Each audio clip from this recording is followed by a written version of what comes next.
शांति।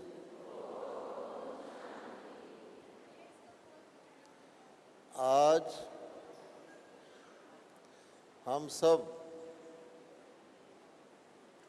प्यारे बाबा के बच्चे, भाई और बहन विशेष यहाँ किस लिए इकट्ठे हुए हैं? अपनी प्यारी प्यारी दादी जी को अपना स्नेह अर्पण करने के लिए।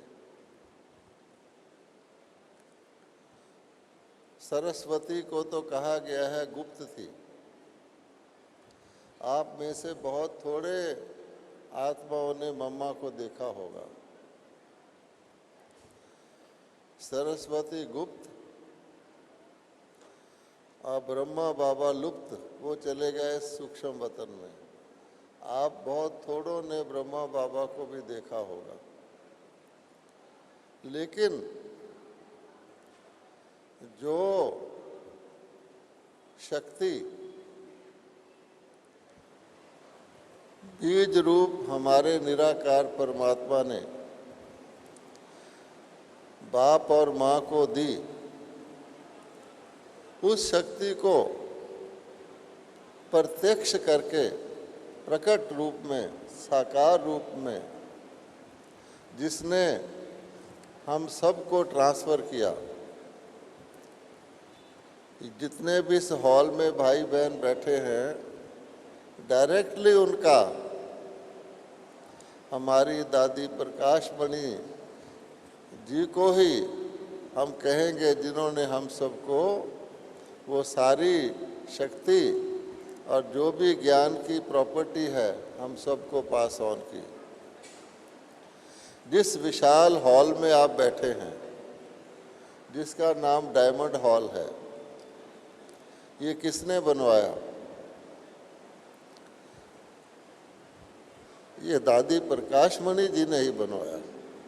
उन्होंने पहले से सोच लिया था कि बाबा के बच्चे बढ़ रहे हैं, जितना बड़े से बड़ा हॉल हो सके वो बनाया जाए। तो दादी प्रकाशमणि जी ने पहले टेंट लगवाकर एक कच्चा हॉल बनवाया। जैसे चिड़िया अपना पक्का घोंसला बनाने से पहले किसी जगह जाके थोड़ा बैठती है, सर्वे करती है, सब ठीक ठाक है, तो टेंट लगवाकर बनवाया और उसके बाद ये पक्का डायमंड हॉल दादी जी ने बनवाया। तो जो आज विशाल संगठन हमारा दादी जी को अपना प्रेम अर्पित करने आया है, तो अभी से ही आज का दिन तो बाबा ने प्यारी दादी जी के लिए रखा हुआ है। जो भी याद करेगा बाबा को, तो पहले कौन याद आएगा? कट्ठे कट्ठे याद आएंगे, पर बाबा खुद ही कह देते हैं कि आज दादी का दिन है, आज दादी को पहले भोग खिलाओ, आज दादी को आगे रखो। तो हमारे मन में भी सबसे पहले दादी जी आएंगी, साथ साथ बाबा आएंगे। तो थोड़ी देर के बाद अभी से हम लोग आह्वान करने बैठ रहे हैं। किस लिए? हम सब की आज की सबसे बड़ी इच्छा क्या है? हम सब की आज की सबसे बड़ी इच्छा ये है कि प्यारी दादी जी आए, रथ के द्वारा आए और हम सब से मिले। तो हम सब उसी स्नेह में बैठे हैं। हमारे आने का मेन पर्पज़ ही ये है कि दादी जी आए, और जैसे हम लोग रूहें हैं, हमारे लिए बिछड़ना तो होता ही नहीं, बधाई होती है, क्योंकि हमें पता है कि दादी जी ने खाली अपना रोल हमारे ही भले के लिए और नई सतयुगी दुनिया को लाने के लिए अपना रोल बदला है। आपको पता होगा कि दादी जी ने शिव बाबा से एक वरदान मांगा था, और वो ये था कि मैं शरीर छोड़ने के बाद अगला जन्म नहीं लूँगी, मेरे सारे कर्म के हिसाब किताब यहीं चुकतू कर दिए जाएं।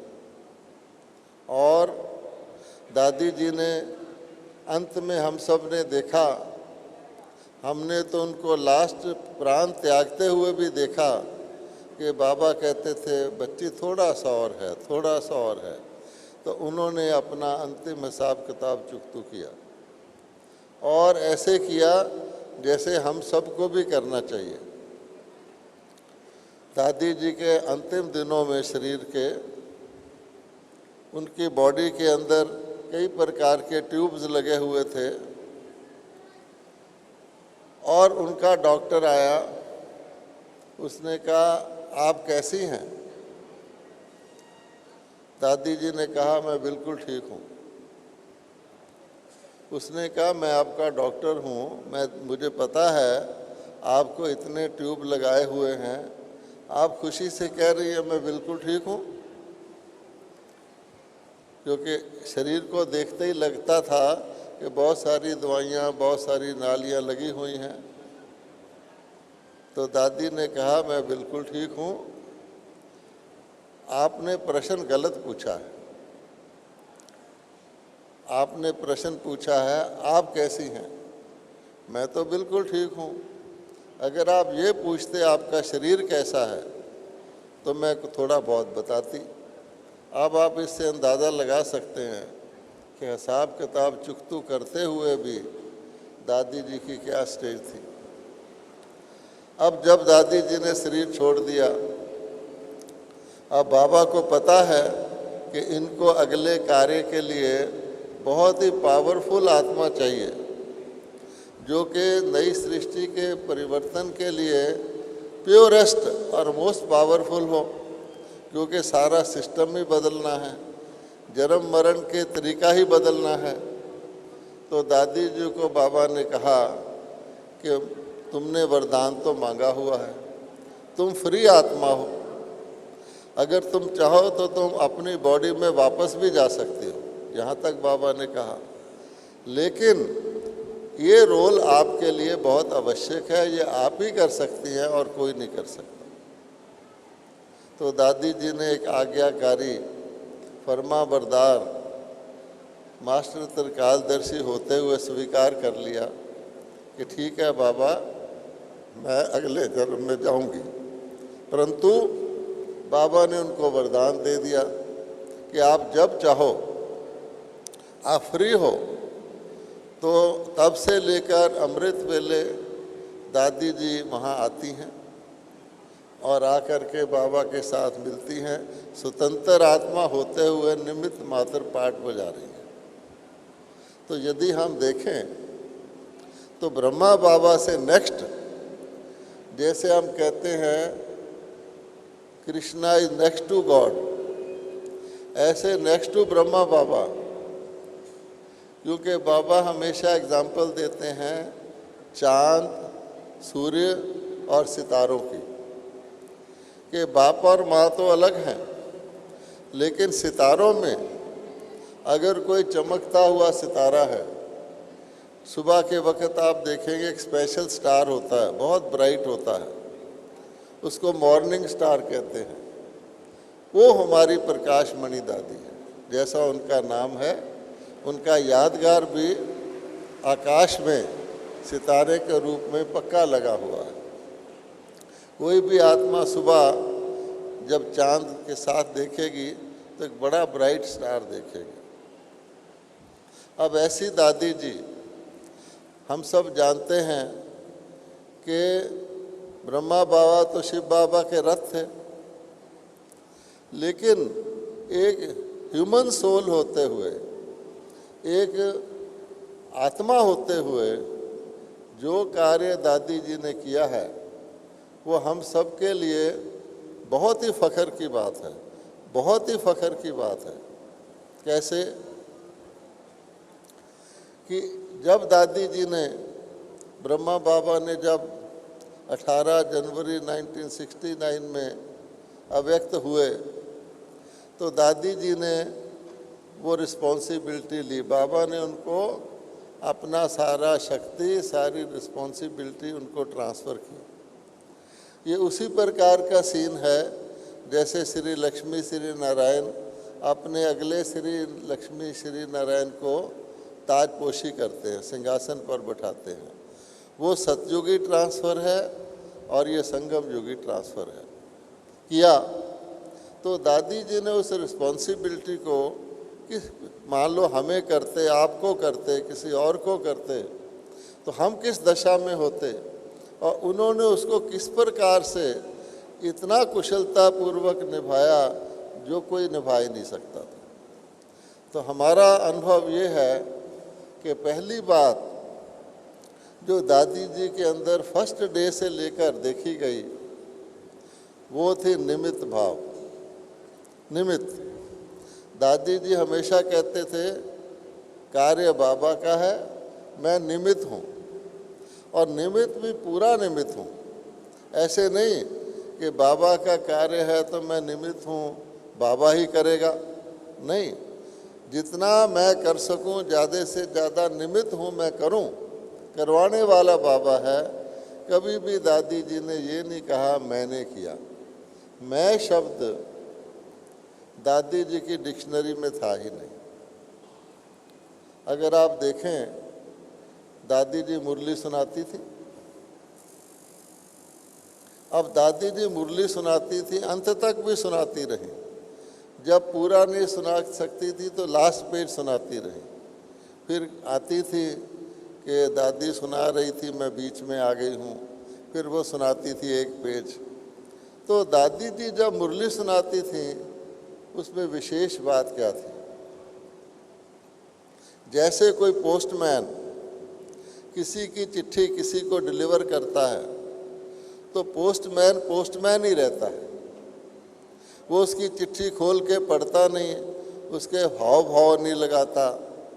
तो दादी जी हर सेंटेंस के बाद मुरली के ऐसे लगेगा बाबा की मुरली, बाबा का ज्ञान सेंटेंस बाय सेंटेंस, टुकड़ा टुकड़ा करके, जैसे बच्चे को रोटी खिलाई जाती है वो सुनाते थे। और किसी को ये फील नहीं होता था सुनाने वाला कौन है। डायरेक्ट बाबा का ज्ञान डायरेक्ट बच्चों को पास ऑन हो रहा है, वॉइस उनकी है, हिज मास्टर्स वॉइस जिसको कहते हैं। तो ये मैंपन का ना होना ये दादी जी की बहुत बड़ी विशेषता थी। कई स्टूडेंट्स हमको मिलते हैं, वो कहते हैं हमारी टीचर जब मुरली सुनाती है क्लास में तो कभी किसी के लिए कुछ कहना होता है तो मुरली के ज्ञान को, मुरली की पॉइंट को ही ऐसे चेंज करती हैं कि उसको लगे मुझे कुछ बहन जी सुना रही है। बाबा की मुरली में थोड़ा मिक्स कर देते हैं, लोग कहते हैं, क्योंकि उनको फील हो जाता है। परंतु pure honest without any addition बाबा का ज्ञान ट्रांसफ़र करना बच्चों को, ये एक बहुत बड़ा आर्ट है। हम समझते हैं हम बहुत होशियार हैं, उसमें कुछ जोड़ दिया, परंतु वो जो प्योर का प्योर जाएगा उसका असर भी उतना ही होगा।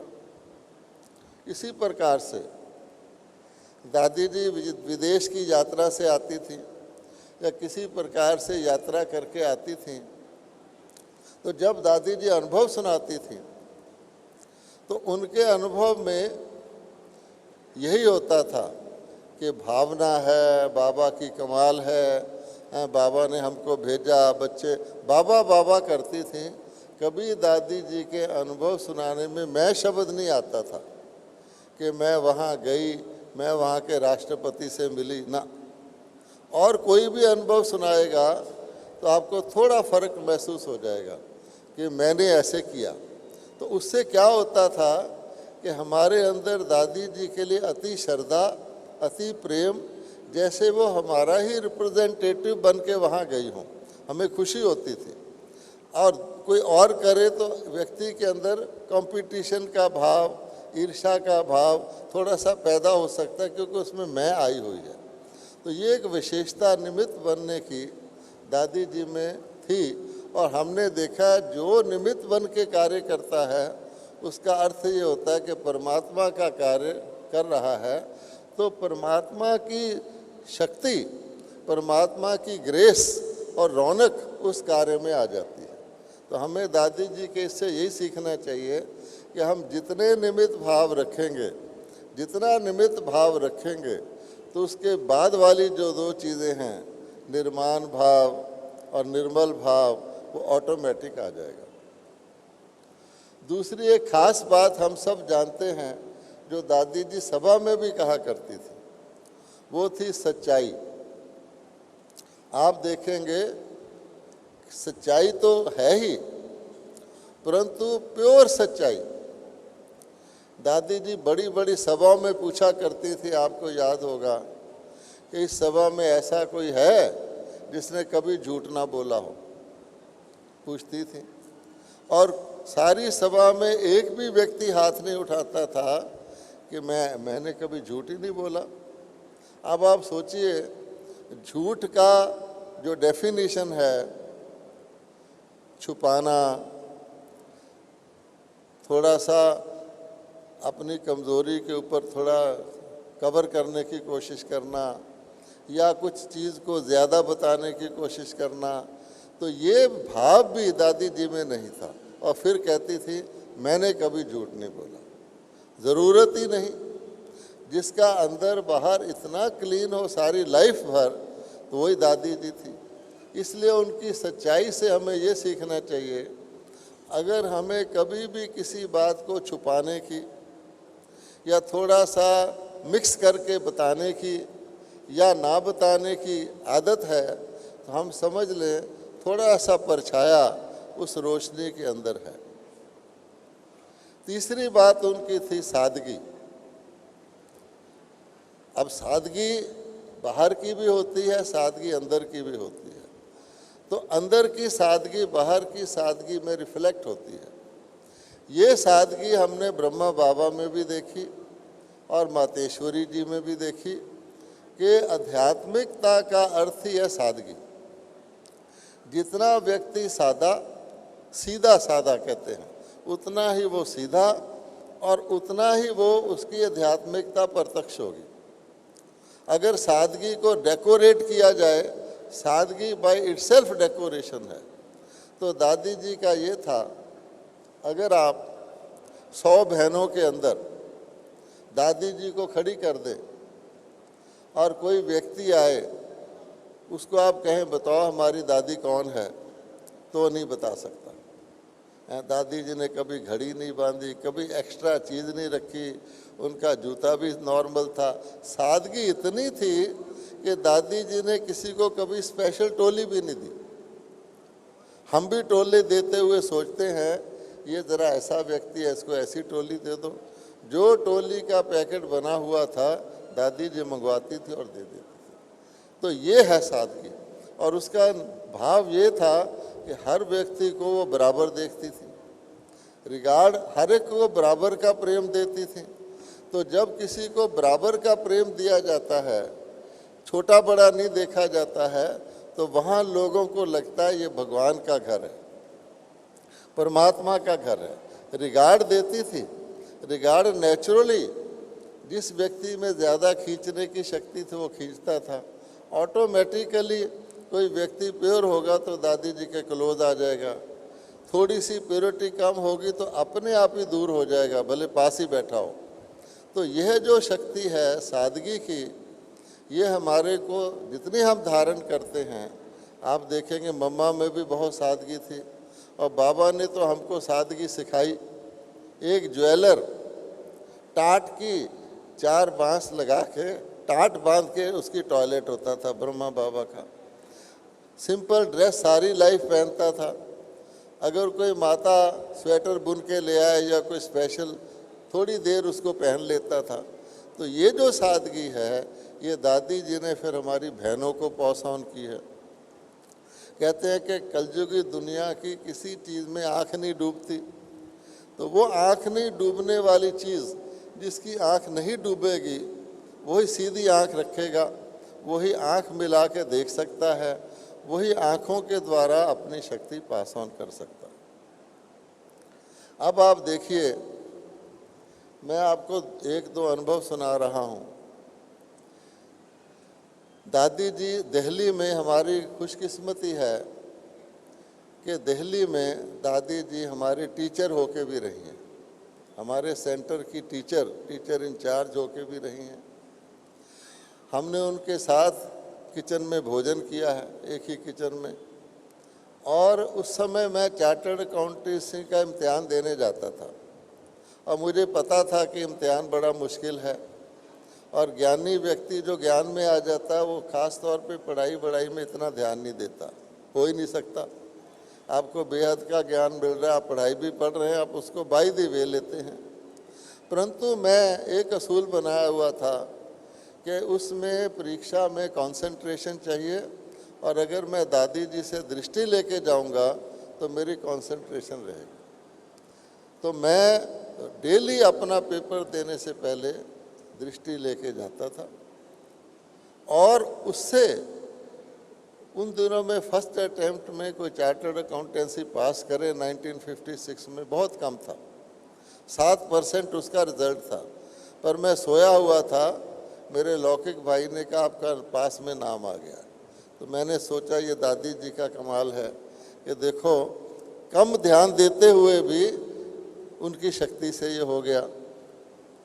इसके पश्चात हमने ये देखा कि दादी जी के अंदर, जैसे कहते हैं सत्यवचन महाराज, कि जो सत्य व्यक्ति होता है वो जो बोलता है वो सिद्ध हो जाता है। तो ये भी हमने नोट किया कि दादी जी का सत्यवचन महाराज कैसे होता है। जब ये ORC बनने वाला था तो वहाँ ग्राउंड था, तो दादी जी वहाँ आए थे। तो बड़ी सड़क से जब वो ORC की 1 किलोमीटर की सड़क थी उसमें गए तो बहुत टूटी फूटी सड़क थी। तो मुझे बोले ब्रिजमोहन भाई ये सड़क तो बनवा दो। अब दादी जी ने कहा ब्रिजमोहन भाई सड़क तो बनवा दो। मैंने सोचा, मन मेरा संकल्प चला कि ठीक है, वहाँ के MP को मिलूँगा, MLA को मिलूँगा, सड़क बनवाऊँगा आदि आदि। 2 महीने बाद जब हम आए तो वहाँ सड़क बन रही थी। अब मैं बड़ा हैरान कि मैंने तो अभी कुछ किया भी नहीं, सड़क बन रही है। तो पता लगा कि गवर्नमेंट ने उसको स्टेट हाईवे कर दिया और गवर्नमेंट सड़क बनवा रही है। यह है दादी जी के शुद्ध संकल्प की शक्ति। अच्छा, अगर आप देखें कि जब दादी जी ने चार्ज लिया था सारे यज्ञ का, तो मेरा ख्याल है, याद तो नहीं है, सैकड़ों के करीबी सेंटर थे। और उससे भी पहले बाबा ने दादी जी को अपने पास, जैसे मम्मा को बिठाते हैं, दादी जी को बाबा कुमार का कहते थे, उनको कुमार की तरह ही समझते थे और वो एक्टिव भी थी। तो जो कहते हैं ना, फलानी समस्या का फलाना समाधान, इसका दादी जी ने कैसे किया, इस जिज्ञासु को ये आई तो कैसे किया, कोई व्यक्ति आया उससे कैसे मिले, सेंटर वाले आए तो क्या किया, गरीब आया तो क्या किया, ये सारी बातें बाबा के पास बैठकर जो बाबा करते थे हर सिचुएशन में, वो दादी जी देखते रहते थे। और करते करते देखते देखते दादी जी को इतना अनुभव हो गया कि ऐसी सिचुएशन आए तो ऐसे करना है। और क्योंकि प्योर आत्मा थी तो उसी प्रकार से वो करने लगी, तो समस्याएं ऑटोमेटिकली सॉल्व होती गई। अब मैं आपको बताता हूँ कि दुनिया के अंदर, सारी दुनिया के अंदर, सारे इतिहास के अंदर एक भी ऐसी आत्मा नहीं है, एक भी, चाहे वो बड़े किसी देश का राष्ट्रपति हो, प्राइम मिनिस्टर हो, कोई साधु महात्मा हो, कोई वैज्ञानिक, किसी भी फील्ड का कोई भी व्यक्ति हो, एक भी आदमी ऐसा नहीं है जिसने सारी दुनिया के इतने अलग अलग वर्गों के VIPs को मिला हो जितना दादी जी ने मिला। ताली बजाओ।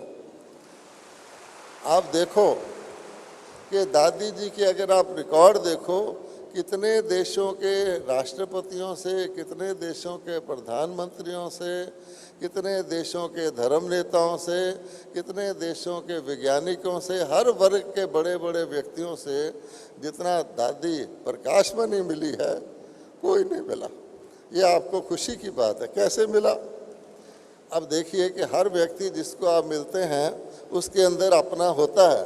मैं बहुत बड़ा साइंटिस्ट हूँ, है ही वो, मैं इस वक्त का राष्ट्रपति हूँ, है, परंतु दादी जी के मिलने का और उनको दादी जी से अट्रैक्ट होने का एक कारण था, जहाँ तक मैं समझता हूँ, वो था उनकी पवित्रता और निर्माणता। दादी जी हमेशा अपने आप को दबा करके छोटा रखते थे। जैसे सागर होता है, सागर बहुत विशाल होता है परंतु थोड़ी उसकी लेवल डाउन होती है। इस कारण से जितनी भी ऊंची नदियां होंगी, कहीं कोई भी अपने आप को समझेगा मेरे में ये है, वो सारा जाके सागर के अंदर डाल देगा। तो दादी जी रिसीव करती थी, देती नहीं थी। तो हम लोग क्या करते हैं, जो कुछ हमारे पास थोड़ा बहुत है हम देने की कोशिश करते हैं, तो दूसरा आदमी समझता है कि मेरे को क्या ज़रूरत है इसकी। पर दादी जी की ये नम्रता और निर्माणता के कारण हर व्यक्ति ऑटोमेटिकली ना सिर्फ मिलता था, मिलने के बाद उसको ज़िंदगी भर याद रहता था हम इनसे मिले। अच्छा, अब हम आपको दादी जी की शक्ति की बात सुनाते हैं। जब मैं फर्टिलाइज़र कॉरपोरेशन में ऑफिसर बन गया हूँ, तो मैं ब्रह्मा कुमार सेवा भी करता था, पर थोड़ा सा गुप्त रीति से ऑफिसर बने का, जिसको कहते हैं, भान मेरे अंदर हो गया था। तो एक बार हम आए, मधुबन में आए, तो दादी जी को किसी विदेश में जाना था और उनको विदाई देनी थी। तो शांति स्तंभ के इर्द गिर्द जो बना हुआ बैठने की जगह, वहाँ सब भाई बहन बैठे थे और दादी जी ने आके उनको मिलना था। तो मैं भी गया। तो जब शांति स्तंभ के एंट्रेंस में गए तो दादी जी ने मुझे कहा, ये टोली की थाली पकड़ लो। किसी बहन के पास थी। तो मेरे मन में ज़रा सा ख्याल आया, मैं ऑफिसर, ये टोली तो कोई भी बांट सकता है, मैं क्यों पकड़ूं? मेरे सिर्फ मन में आया, मैंने किसी को बताया नहीं। परंतु जब मैंने दादी जी ने मुझे देखा तो मुझे बहुत ज़ोर से ऐसे करंट लगा जैसे किसी को बिजली का बहुत बड़ा शौक लगता। और मैंने चुपचाप कठपुतली की तरह वो थाली पकड़ ली और दादी जी के साथ मैं, दादी जी मिलते गए, दृष्टि देते गए और टोली लेके देते गए।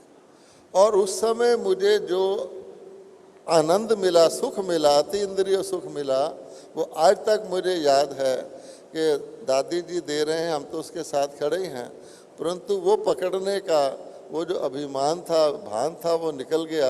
और मैंने देखा इसमें तो बहुत खुशी है, ये तो सेवा है और इसमें हर आत्मा दादी जी की तरफ देख रही है, मेरी तरफ भी देख रही है। उसके बाद मैंने देखा कि ये जो ईगो है, किसी भी प्रकार का घटिया या बढ़िया, ये व्यक्ति को वंचित रखता है। ईगो वाला व्यक्ति समझता है मैंने बड़ा हूँ, लेकिन वो वंचित रह जाता है। तो ये दादी जी की दृष्टि, मैं खुशकिस्मत हूँ कि मुझे उन्होंने दृष्टि दी और मुझे जोर से एक्चुअली करंट जैसा महसूस हुआ। इसी प्रकार से अब आप देखें कि विदेश सेवा से पहले भी दादी जी ने विदेश यात्रा की। जापान से मेरा ख्याल है 1953 में एक निमंत्रण आया। एक बहुत बड़ी वहाँ संस्था है, जो धार्मिक संस्था है, जिसने सारे वर्ल्ड की बड़ी बड़ी संस्था को बुलाया। तो ब्रह्मा कुमारीज को भी फर्स्ट विदेश से निमंत्रण आया कि किसी को भेजो। तो बाबा ने दादी जी को लीडर बना के साथ में रतन मोहनी दादी जी को और आनंद किशोर भाई को भेजा।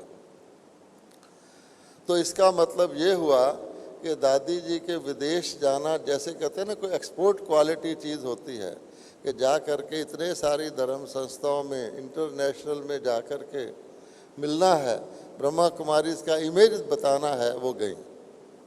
और उसका रिजल्ट क्या हुआ कि उस वक़्त हमारे कल्पा ट्री और सृष्टि चक्र के चित्र होते थे, वो मल्टी कलर होते थे, भारत में छप नहीं सकते थे। उस समय भारत में इस तरह की प्रिंटिंग ही नहीं होती थी।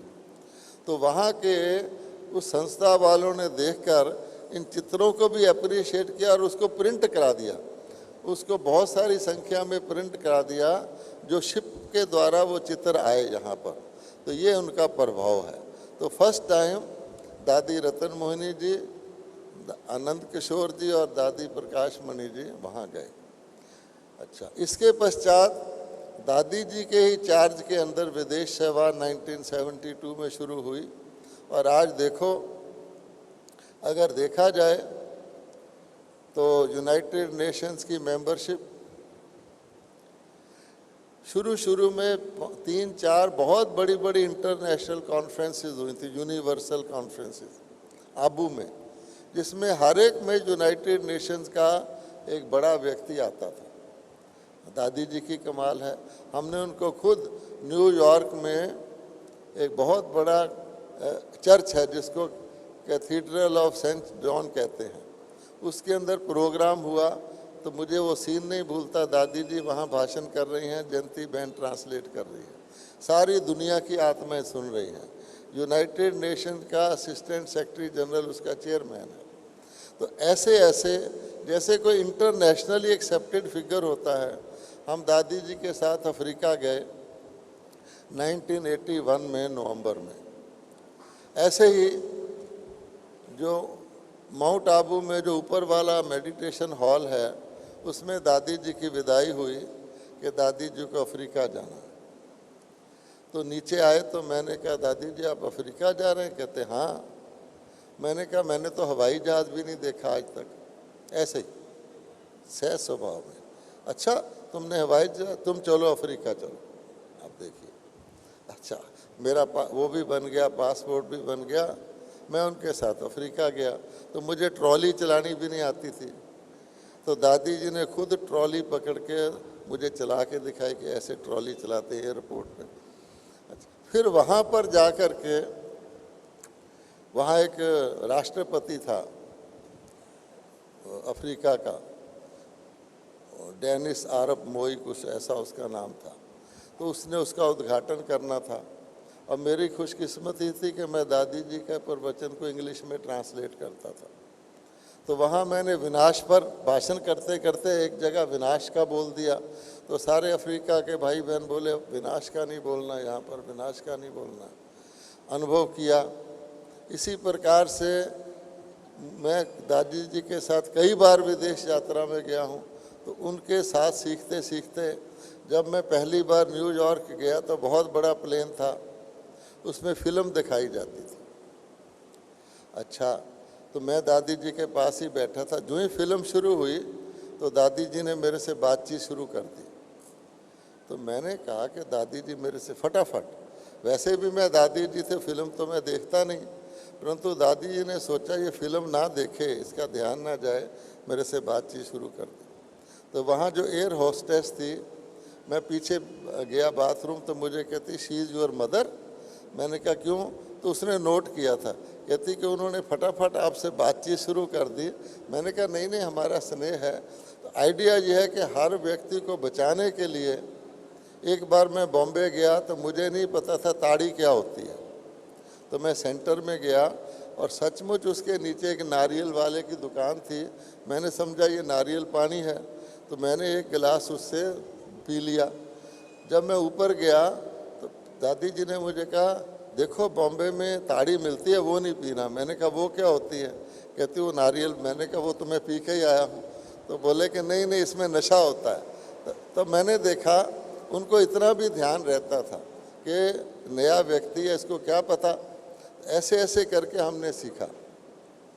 एक बार हम न्यूजीलैंड में अपने कमरे में लेटे हुए थे, अचानक दादी आ गई। मैं इंडिया में चिट्ठी लिख रहा था। तो बोले किसको चिट्ठी लिख रहे हो? मैंने बोला मैं सेंटर पर समाचार दे रहा हूँ। वो ये भी ध्यान रखते थे। मुझे अच्छी तरह याद है, हम बेंगलोर में गए तो हम लोग अपना नाश्ता वास्ता करके अमीर चंद भाई और मैं अपने कमरे में चले गए। रेस्ट करने लगे, अचानक दादी आ गई, बोली तुम रेस्ट कर रहे हो, चलो उधर ट्रक में सामान आया उतारो। हम उठ के गए, हमें बड़ी खुशी हुई कि देखो दादी इतना भी ध्यान रखती कि इनका हर प्रकार से टाइम सफल हो। अब आप देखिए धर्म नेताओं की बात, बाबा कहा करते थे एक दिन आएगा ये धर्म नेता आपके पास आएंगे, पर आपकी शक्ति जब अच्छी होगी। पहले धर्म नेता कहा करते थे ब्रह्मा कुमारियों को तो संस्कृत भी नहीं आती, वो तो कोई शास्त्र भी नहीं पढ़ती। और फिर जब धर्म नेता आए तो दादी जी के प्रभाव देखा, सारी विद्यालय देखा, तो कहते थे आपको संस्कृत पढ़ने की क्या ज़रूरत है, आप तो चेतन सरस्वतियाँ हो, खुद ही कहने लग गए थे। इसी प्रकार से हमने देखा यहाँ की व्यवस्था को देखकर कई लोग कहते हैं, मुझे सुनाते हैं कि दादी जी को गला हुआ केला बहुत अच्छा लगता था। मैंने सोचा कि गला हुआ केला अच्छा लगता था या वो इतनी इकोनॉमिकल थी कि कोई केला गला हुआ है कोई नहीं खाएगा, चलो मैं खा लेती हूँ। तो लोग ये समझते थे दादी जी को गला हुआ केला अच्छा लगता है। वो साइलेंटली काम करती थी, उनका मैनर्स भी आपने देखना हो तो ज़ाहिर नहीं होगा, परंतु आप अगर उनके साथ टेबल पर खाना खाने बैठ जाओ और लास्ट व्यक्ति खाना खा रहा है धीरे धीरे, तो दादी जी कुछ ना कुछ खाती रहेंगी ताकि उसको ये ना लगे मैं लेट हो गया, मैं नहीं नहीं आराम से खाओ। और जब वो पूरा कर लेगा तब दादी जी, ये सीक्रेट मैनर्स यानी जिसका कोई बताने की ज़रूरत नहीं है, ऐसे उनकी जो भी थी कला, कभी फील नहीं करने देंगे आपको कि मैं कोई इंचार्ज हूँ, मैं कोई हेड हूँ, मैं कोई आपको शिक्षा दे रही हूँ। हम सबको याद है जब हम पांडव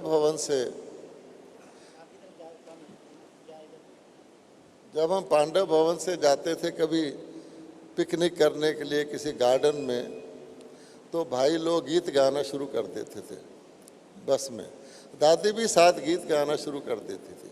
उसने कभी नहीं कहा शिव बाबा को याद करो, ये क्या कर रहे हो ना।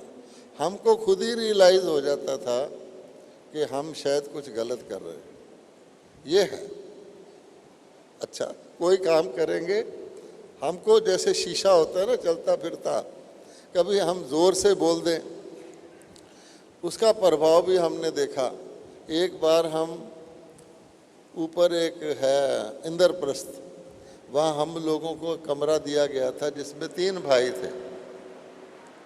तो किसी ने आके हमें कह दिया कि दादी जी आ रही हैं और गेस्ट ज़्यादा आ गए हैं और हर एक कमरे में एक एक ऐड किया जाएगा। सिर्फ किसी ने कह दिया। अच्छा, तो दादी जी आई